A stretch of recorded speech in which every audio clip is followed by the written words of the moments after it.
16 संस्कार हिंदू धर्म में जीवन के विभिन्न चरणों को चिन्हित करने वाले 16 महत्वपूर्ण संस्कार है। ये संस्कार जन्म से लेकर मृत्यु तक व्यक्ति के जीवन को व्यवस्थित और आध्यात्मिक रूप से मार्गदर्शन करने के लिए किए जाते हैं। 16 संस्कार इस प्रकार है।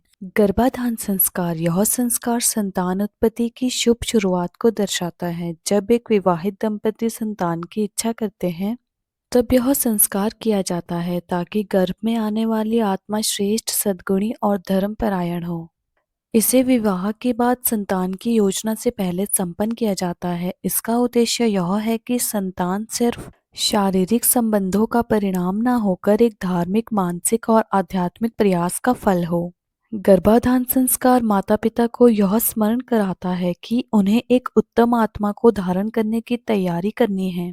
पुंसवन संस्कार। यह संस्कार गर्भ धारण के तीसरे महीने में किया जाता है, जब यह निश्चित हो जाता है कि गर्भ ठहर चुका है। इसका उद्देश्य यह है कि गर्भस्थ शिशु स्वस्थ और बुद्धिमान हो तथा उसमें उत्तम गुणों का विकास हो। कुछ ग्रंथों में यह भी उल्लेख है कि इस संस्कार से संतान में पुरुषत्व या वीर्यवान गुणों की प्राप्ति की प्रार्थना की जाती है। हालांकि यह संस्कार लिंग निर्धारण के लिए नहीं है। यह एक मानसिक और धार्मिक प्रार्थना प्रक्रिया है जिससे गर्भस्थ शिशु के भावनात्मक और आध्यात्मिक विकास की कामना की जाती है।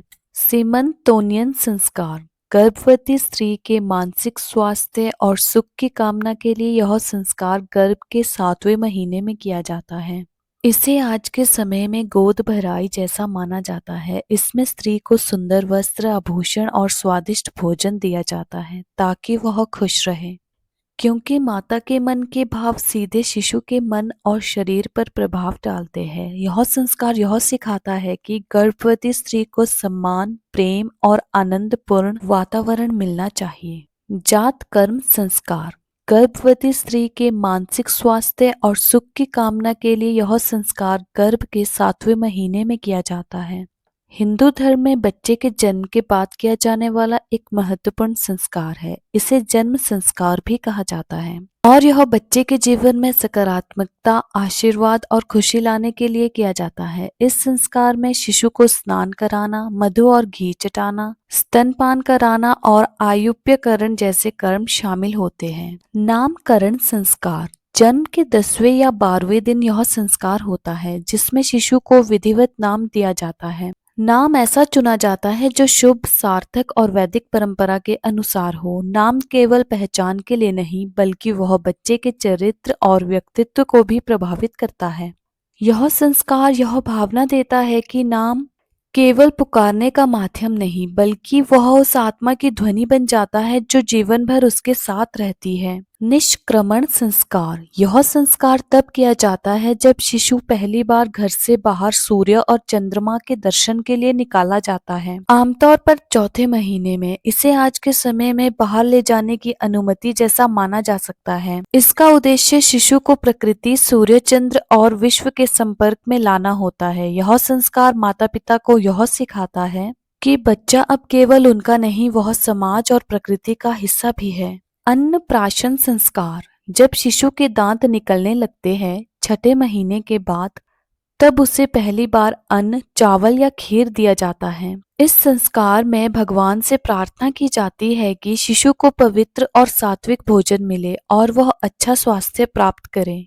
यह संस्कार केवल शारीरिक पोषण की शुरुआत नहीं है बल्कि यह भाव देता है कि भोजन भी एक यज्ञ है और हमें भोजन को आदरपूर्वक ग्रहण करना चाहिए।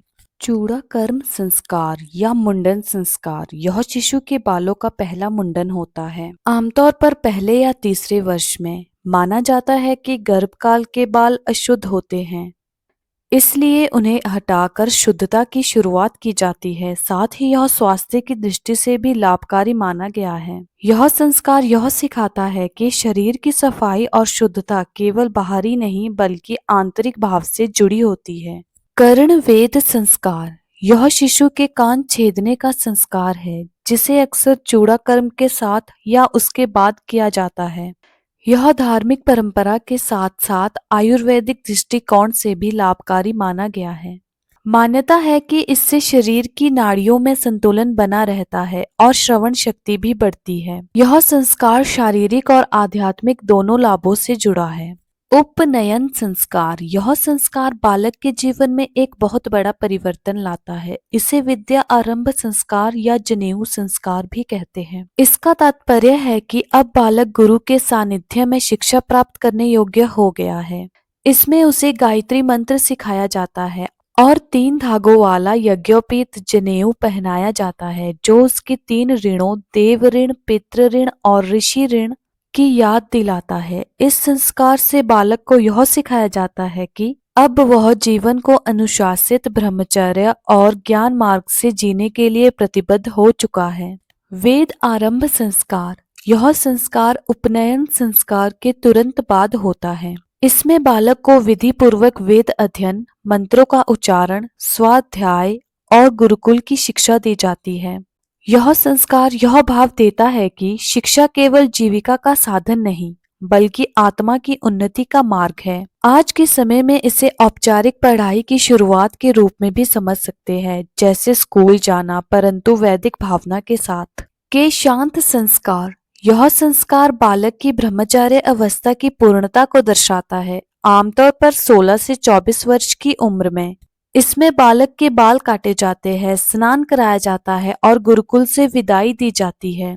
इसे आज की भाषा में समझे तो यह स्कूल या कॉलेज की पढ़ाई पूरी होने के बाद ग्रेजुएशन समारोह जैसा है। इसके बाद युवक गृहस्थ जीवन में प्रवेश के लिए तैयार हो जाता है। समावर्तन संस्कार, हालांकि कई स्थानों पर इसे केशांत संस्कार के साथ जोड़ा जाता है, परंतु यह एक स्वतंत्र संस्कार है। इसका मुख्य उद्देश्य है कि युवक अब समाज के लिए कार्य करने योग्य हो चुका है और वह अपने ज्ञान को कर्म में बदलने का संकल्प लेता है।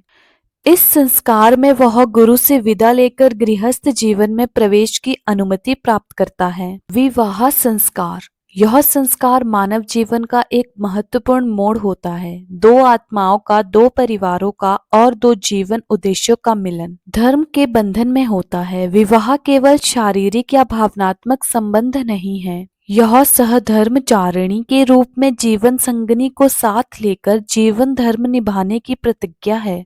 7 फेरे, 7 वचन, अग्नि साक्षी और देवताओं की उपस्थिति, ये सब विवाह को केवल सामाजिक नहीं बल्कि आध्यात्मिक स्तर पर एक पवित्र अनुबंध बनाते हैं।